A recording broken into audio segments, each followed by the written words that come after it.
அவரோட planetary combination படி பாத்தீங்க அப்படின்னா 2031லயுமே அவர் தான் சிஎம் அப்படிங்கிற தளபதி விஜய் அவர்கள் முதலமைச்சர் விஜய் அவர்கள் வந்து கண்டிப்பா அவரோட 5 ஆண்டு ஆட்சி காலத்தை கண்டிப்பா கம்ப்ளீட் பண்ணிடுவாரு. ஆனா எல்லாமே வந்து ரோஸ் மேல நடக்கிற மாதிரிதான் இருக்குமா அப்படின்னா 2028ல அவர் வந்து முள்ளு மேல நடக்கிற மாதிரி பயணம் கூட மாறலாம். ஏன்னா அவர் வந்து இப்போ எம்எல்ஏ எலெக்ஷன்ல ரொம்ப கம்ஃபர்டபுளா ஜெயிச்சிட்டாரு.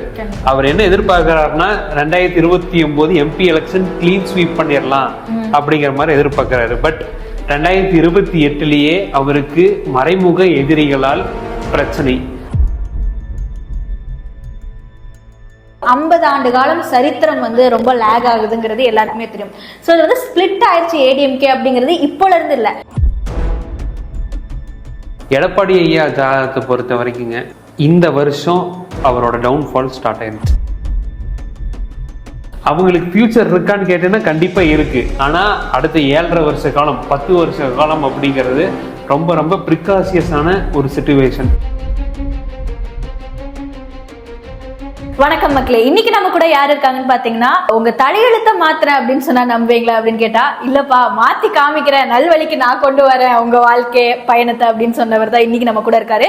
முக்கியமா ஃபியூச்சரை எவ்வளவு நல்லா ப்ரெடிக்ட் பண்றாரு அப்படின்னு பாத்தீங்கன்னா, யாருமே விஜய் அவர்கள் முதலமைச்சர் ஆவாரு அப்படிங்கிற கேள்விக்கு 100% முடியாதுங்க. ஒரு 20% வேணா வாய்ப்பு இருக்குன்னு சொன்ன நேரத்துல 200% கண்டிப்பா அவர் தான் முதலமைச்சர் ஆவாரு அப்படின்னு சொன்னாரு. சோ அவரோட தான் நம்ம இருக்கோம். சோ இன்னும் அரசியலோட ஃபியூச்சரை எப்படி ப்ரெடிக்ட் பண்றாரு அப்படிங்கிறது அவர்கிட்ட கேட்டு தெரிஞ்சுக்கலாம். வணக்கம் சார். வணக்கம் மேடம். எப்படி சார் அது ப்ரெடிக்ட் பண்ணீங்க விஜய் அவர்கள் பத்தி?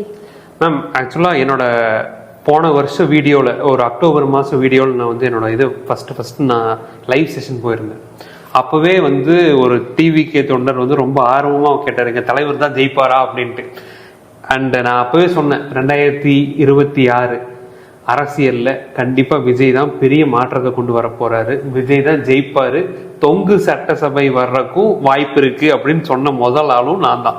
2025 அக்டோபர் மாசமே நான் அதை சொல்லியிருந்தேன். அண்ட் அவரோட பிளானட்டரி காம்பினேஷன் படி பாத்தீங்க அப்படின்னா 2031லயுமே அவர் தான் சிஎம் அப்படிங்கிற பாசிபிலிட்டிஸ் நிறைய இருக்குங்க. ஸோ ஜென்சி கிட் படி சொன்னா அவர் தான் அந்த ஆராவை கேரி பண்ணிட்டு இருக்காரு. Okay sir. சார் பட் இருந்தாலுமே இந்த தொங்கு சட்டசபை வந்தனால ரொம்பவே கஷ்டப்பட்டார் முதலமைச்சர் ஆவறதுக்கு. ஸோ அந்த 108 அப்படிங்கிற நம்பர் வந்து லக்கியா வந்த நம்பரா, இல்ல வந்து கடவுளா இதுதான்ப்பா அவருக்கு அமைஞ்ச நம்பர் அப்படின்னு கொடுத்த நம்பரா, இல்ல ஏதாவது ஜாதக ரீதியா ஏதாவது பிரச்சனைகளோ இல்ல ஏதாவது நன்மைகளோ இருக்கா? 108 அப்படிங்கிறது ஹிந்து ட்ரெடிஷன்ல ரொம்ப ரொம்ப முக்கியமான நம்பர் 108. ஏன்னா எல்லாத்துக்கும் தெரியும் 27 நட்சத்திரங்கள் இருக்கு, 4 திசைகள் இருக்கு. நீங்க 27 × 4 போட்டு பார்த்தாலும் 108 தான். நம்ம ஒரு மந்திரம் சொல்றோம், ஓம் இந்த மாதிரி மந்திரம் சொன்னாலும் அதோட முடிவும் 108 தான். நம்ம சுவாசிக்கிற காத்து வந்து 21,600 டைம்.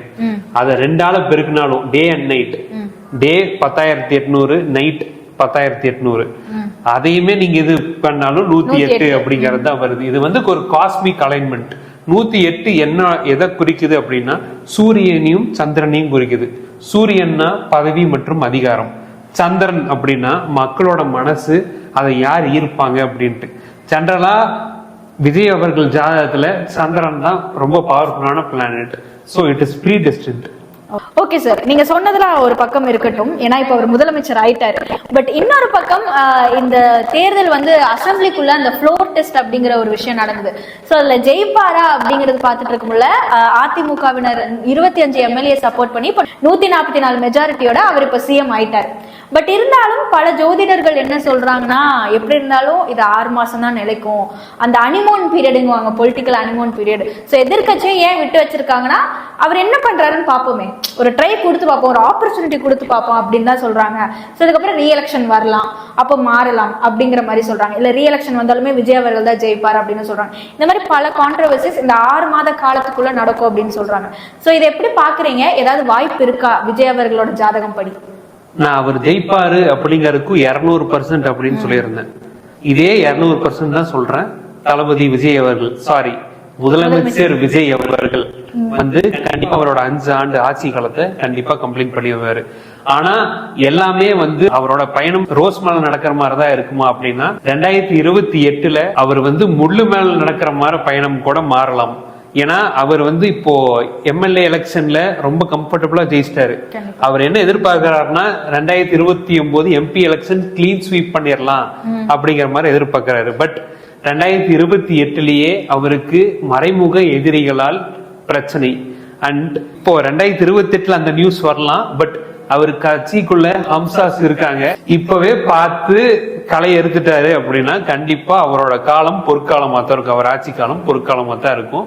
ஓகே சார், தாவேகா ஒரு பக்கம் இருக்கட்டும். ஏன்னா இப்போ முதலமைச்சர் விஜய் ஆயிட்டாங்க. ஸோ தாவேகாவும் ஒரு பயங்கர மெஜாரிட்டியில அவங்க ரூலிங் பார்ட்டியா கண்டினியூ பண்ணிட்டு இருக்காங்க.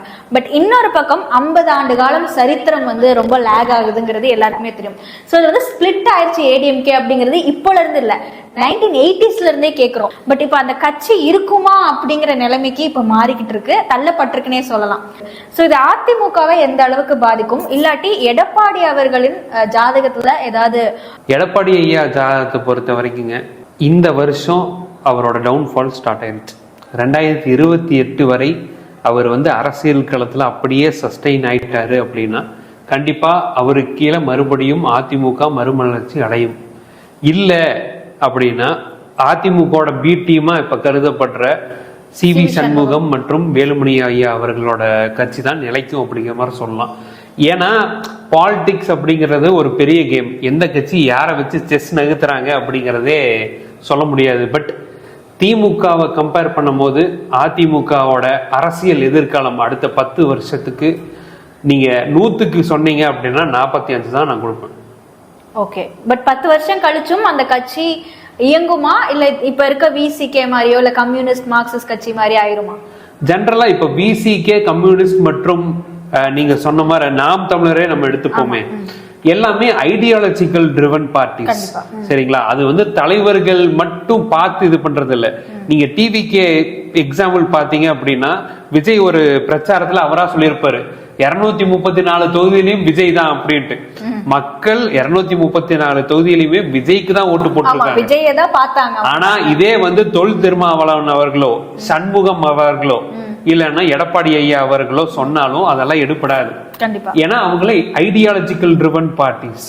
சோ அவங்களுக்கு ஃபியூச்சர் இருக்கான்னு கேட்டீங்கன்னா கண்டிப்பா இருக்கு. ஆனா அடுத்த 7.5 வருஷ காலம் 10 வருஷ காலம் அப்படிங்கிறது ரொம்ப ரொம்ப பிரிகாசியஸான ஒரு சிச்சுவேஷன்.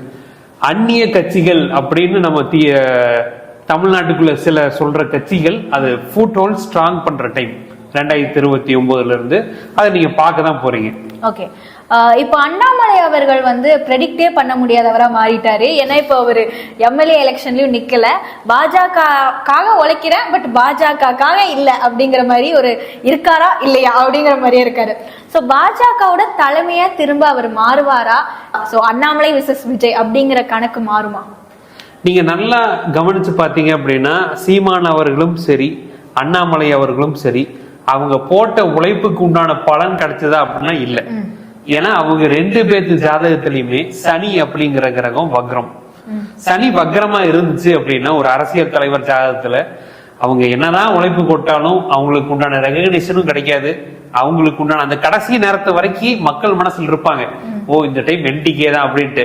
ஆனா ஓட்டு போடும் போது உங்களுக்கு வந்து மனசு மாறி அவங்க வந்து ஆட்சியை பிடிக்க முடியாத மாதிரி நிலைமை வரும்.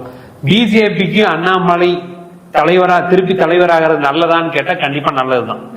ஆனால் அவர் தலைவர் ஆக்கப்படவில்லை என்ன கவர்னர் பொசிஷனோ இல்ல சென்ட்ரல் மினிஸ்டர் பொசிஷனோ விரைவில் லோடிங் ஜாதகப்படி இருக்குங்கிறீங்க? கண்டிப்பா இருக்கு. ஏன்னா அவருக்கு பொறுத்த வரைக்கும் டைரக்ட் அதிகாரம் அப்படிங்கறது கம்மி. டைரக்டா அரசியல்ல வந்து முதலமைச்சர் அப்படிங்கிற பொசிஷன் வந்து கம்மி. ஆனால் மறைமுகமா அவர்னால பிளே பண்ணி ஒரு சென்ட்ரல் மினிஸ்டர் கவர்னர் போன்ற பொசிஷன் ரொம்ப ஈஸியா நீங்க சொல்றது பார்த்தா அமித்ஷா மாதிரி அவர் ஒரு ஸ்ட்ராட்டஜிஸ்ட்னா இவர் ஒரு ஸ்ட்ராட்டஜிஸ்ட் கண்டிப்பா. ஏன்னா இவருக்கு அந்த அதுக்கான இன்ஃபர்மேஷன்ஸோ இல்ல நாலேஜோ எல்லாமே இருக்கு. கண்டிப்பா இருக்கு. சோ அதனால இவர் மறைமுகமா ஒரு காயின் நகர்த்துற ஒரு ராஜாவா கண்டிப்பாக. ஏன்னா if I am not wrong அவர் 2023-24லயே கண்டிப்பா அதெல்லாம் நகர்த்தி இருப்பாரு. அண்ட் அவரை பொறுத்த வரைக்கும் பிஜேபி அவரை தலைவராகனா அவங்களுக்கு நல்லது. இல்லன்னா அவர் எப்படி இருந்தாலும் ஒரு பொசிஷன் அப்படிங்கறது அவருக்கு கண்டிப்பா ஃபியூச்சர்ல இருக்கு. அண்ட் நாம் தமிழர் கட்சி பாத்தீங்க அப்படின்னாலுமே 2025 அக்டோபர் மாசத்துலயே சொன்னேன் 2026லயும் சீமான் அவர்களுக்கு வாய்ப்பு இல்ல. ஏன் அவர் ஜாதகப்படி அப்படி இருக்கா? ஏன்னா முதல்ல 8% வாக்கு வாங்கியிருந்தாங்க, இப்ப வெறும் 4% தான் வாங்கியிருக்காங்க. சீமான் அவர்களுக்கும் அந்த அசம்பிளிக்குமே வந்துட்டு ஒட்ட மாட்டேங்குது. ஏன்னா சீமான் மட்டும் இல்லைங்க, நீங்க எல்லா அரசியல் தலைவர்கள் ஜாதகத்தை பாத்தீங்கன்னாலுமே 7ஆம் இடம் அப்படிங்கிறது எல்லாத்துக்குமே சொல்லி வச்ச மாதிரி ஸ்ட்ராங்கா இருக்கு. 7னா பார்ட்னர்ஷிப். ஆல்ரெடி என்னதான் விஜய் அவர்கள் எலெக்ஷன் நிக்கும் போது பார்ட்னர்ஷிப் இல்ல அப்படின்னாலும் இப்ப பார்ட்னர்ஷிப்னாலதான் ஏங்குறாரு. மேபி நீங்க இன்னொரு சினாரியோ யோசிச்சு பாத்தீங்கன்னா, அவர் அரசியல் அந்த தேர்தலுக்கு முன்னாடியே பார்ட்னர்ஷிப் அமைஞ்சிருந்தா அவரு மத்த கட்சிக்கு கேட்கணும் அப்படிங்கிற அவசியம் இல்ல, மெஜாரிட்டி அவர் ஆயிருப்பாரு. இப்ப சீமான் அவர்களுக்கு ஒரே ஒரு அறிவுரை, ஏன்னா அவரோட ஜாதகம் எனக்கு பர்சனலா தெரியும், அவருக்கு ஒரே ஒரு அறிவுரை என்ன அப்படின்னா, அடுத்த எலெக்ஷன்ல அவர் கூட்டணி வச்சால் கண்டிப்பாக எம்எல்ஏ ஆகக்கூடிய பாசிபிலிட்டி இருக்கு. அவர் கட்சியும் ஐடியாலஜிக்கலா வளரும். இப்போ விஜய் அவர்கள் ஸ்கீம்ஸ் கொடுத்திருந்தாரு. சோ அவர் சொன்ன ஸ்கீம்ஸ் எல்லாம் நினைச்சே பார்க்க முடியாத அளவுக்கு பயங்கரமான ஸ்கீம் சொல்லியிருக்காரு. அவர் சொன்னதை காப்பாற்ற முடியாத நிலைமைக்கு தள்ளப்படுவாரு. நீங்க அரசியல் வாக்குறுதிகள் அப்படின்னு சொல்லி பாத்தீங்கன்னா, டிவிகேயோட அரசியல் வாக்குறுதிகள் மட்டும் ரொம்ப எக்ஸ்ட்ரீமா இருக்கும், வாவ் ஃபேக்டரா இருக்கும். பட் நடைமுறைக்கு அவர் சொன்ன வாக்குறுதிகள் எல்லாமே நடக்க முடியுமோ அப்படின்னா அவர் ஜாதகத்துப்படியுமே அது சாத்தியம் இல்லை. ஆனால் முடிஞ்ச வரை அவர் அவர் ப்ராமிஸ கண்டிப்பா டெலிவரி பண்ண பாப்பாரு. ஏன்னா விஜயை பொறுத்த வரைக்கும் அவரோட ஜாதகத்துப்படி மக்களுக்கு ஏதாவது பண்ணணும், ஏதாவது சேஞ்ச் கொண்டு வரணும் அப்படிங்கிற ஒரு அமைப்பு தான் நடக்குப்பா. அவர் அந்த 10 லட்சம் கடனை அடைப்பாரான்னு கேட்டா 10 லட்சம் 15 லட்சம் கோடி ஆகாது.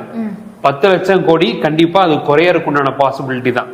எல்லா திட்டங்களும் நிறைவேற்றுவாரான்னு கேட்டா அது ஒரு கேள்விக்குறி. ஆனால் மக்கள் 2 ஆப்ஷன்ல தான் இது தேர்தலை அணுகி இருக்காங்க. இவரோட வாக்குறுதிகள் என்னதான் பாலிசியா இருந்தாலும் இவர் வாக்குறுதி கொடுக்காமயே மக்கள் மனசுல இந்த எலெக்ஷன்ல இடம் பிடிச்சிட்டாரு, மாற்றம் வேணும் அப்படிங்கறதுக்காக. சோ வாக்குறுதியை நிறைவேற்ற பர்சன்டேஜை பொறுத்து அடுத்த எலெக்ஷன்லயும் அவருக்கு நன்மதிப்பு கூடும். இப்ப முதல்வரா இருக்கும் இன்னும் நிறைய ஒரு மைன்யூட் விஷயத்தை கூட நோட் பண்ணுவாங்க. சோ அப்படி பாத்தீங்கன்னா தமிழ் தாய் வாழ்த்து 3ஆவது இடம் பெற்றது அப்படிங்கிற ஒரு விஷயம். இன்னொன்னு பாத்தீங்கன்னா அவரோட பர்சனல் ஆஸ்ட்ராலஜிஸ்ட ஒரு கவர்மெண்ட் பொசிஷனுக்கு தள்ளப்படுறாரு அப்படிங்கிறது ஒரு ஆஸ்ட்ராலஜர்கிட்டே நம்ம கேட்கிறோம். இல்ல இப்ப ஆஸ்ட்ராலஜரா இது பண்றதுங்கிறது நான் கமெண்ட் பண்ண முடியாது. ஏன்னா அந்த காலத்துல அவர் ஒரு குட்டி ஸ்டோரியில இருந்து ஆரம்பிச்சிருப்பாரு. அவர் ஒரு ராஜா வச்சுதான் சொல்லியிருப்பாரு. அப்பவே ஒரு ஹிண்ட் கிடைச்சிருக்கும். ஏன்னா ராஜாக்கு அவங்களோட ராஜகுரு அப்படிங்கிற இருப்பாங்க. ராஜன் பண்டிட் அவர் அப்படிதான் பார்க்கலாம். ராஜன் பண்டிட்டோட இன்டர்வியூஸ் நீங்க பாத்தீங்க அப்படின்னாலுமே அவர் முதல்ல அஜித்தை தான் அணுகி இருக்காரு. அவரோட ஜாதகம் சூப்பரா இருக்கு, அவரை சிஎம் ஆக்கிடலாம் அப்படின்ட்டு. அவரோட அணுக முடியல அப்படிங்கிற பட்சத்துல விஜய் அணுகி இருக்காரு. அது ஒரு 2 வருஷம் போயிருக்கு அப்படிங்கிற மாதிரி அவர் பேட்டியில சொல்லியிருக்காரு. நான் சொல்லல, அவர் பேட்டியில சொல்லியிருக்காரு. சோ ஏன் கான்ட்ரவர்சியல் மேனா இருக்காரு அப்படின்னா, ஜெனரலா இந்த சனி பெயர்ச்சிங்கன்னா இப்போ மீன ராசியில் இருக்கு. இவரோட ஜாதகத்துப்படி விருச்சிக ராசியில ராகு இருக்கு. ராகு சனி காம்பினேஷன் எப்பப்ப வருதோ அவங்க எல்லாமே அப்ப ரூல் பிரேக்கரா இருப்பாங்க. ரூல் பிரேக்கர் இந்த சென்ஸ் சமுதாயத்துக்கு புறன்பட்டு இல்ல, அவங்களுக்குன்னு ஒரு சிஸ்டம் அவங்க கண்டிப்பா ஏற்படுத்துவாங்க. ஏன்னா சர்க்கார் படம் பாத்தீங்க அப்படின்னா அவர் சிஸ்டம் தான் சரியில்லை அப்படிங்கிற மாதிரி, சிஸ்டத்தை மாத்துறேன் அப்படிங்கிற மாதிரிதான் அந்த பிராண்டே அழிச்சிட்டாரு. ஓகேங்களா? அண்ட் எல்லா கட்சி தலைவர்களுமே ஃபர்ஸ்ட் சிஎம் இது பண்ணும்போது சாரியோ இல்லன்னா வேட்டி சட்டையோ தான் போவாங்க, நம்ம ட்ரெடிஷன் அப்படின்ட்டு. அவர் அதுலயும் நான் பிரேக் பண்ணுவேன் அப்படின்னு சனியோட இதை காமிச்சிட்டாரு. சரிங்களா? அதனால இது மட்டும் இல்ல, இது மட்டும் கான்ட்ரவர்சியான இதை மட்டும் இல்ல, இன்னும் பல சேஞ்சஸ் அவரோட ஆட்சியில கண்டிப்பா வரும். அண்ட் இன்னொரு நல்ல விஷயம் என்னன்னா, அவர் எல்லாரும் எதிர்கட்சி தலைவர்கள் வீட்டுக்குமே பர்சனலா போயிருக்காரு. இதுக்கு முன்னாடி எந்த ஆச்சரியமும் அது நடந்தது இல்ல. அவங்க ஜெயிச்சிருக்காங்களோ ஜெயிக்கலையோ, சீமான் அவர்கள் இருந்து எல்லாத்து வீட்லயுமே அவர் பர்சனலா போய் நலம் விசாரிச்சிருக்காரு அப்படிங்கறதே ஒரு மாற்றமான அரசியலா தான் நான் பாக்குறேன்.